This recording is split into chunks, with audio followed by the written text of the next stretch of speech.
Human skeleton remains were reportedly found in Chocolate District, Clarendon on Saturday. The remains are believed to be that of 81-year-old Wilbert Gabidon, a farmer from Boghole District in the parish, the police said.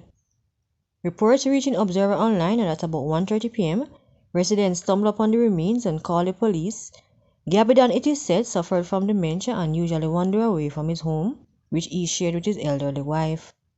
He reportedly went missing from his home on November 26, 2023, and a report was made at the Frankfield police station by his son.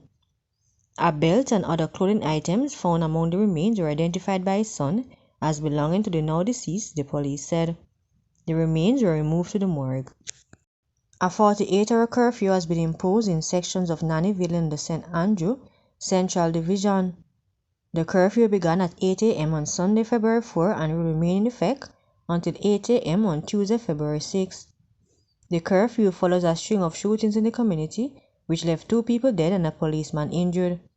The boundaries of the curfew are south along Nanny Boulevard from Mountain View Avenue, west along Staty Road from Nanny Boulevard, north along Staty Road from Mountain View Avenue, east along Mountain View Avenue from Nanny Boulevard to Staty Road.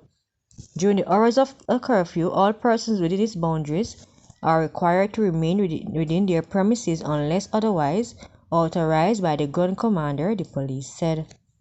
A third policeman has been arrested in connection with the shooting death of a man at a fast food restaurant in Ocherayes, St. Anne last weekend.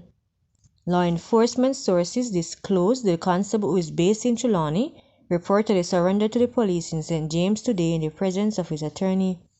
He is expected to be interviewed by detectives from St. Anne.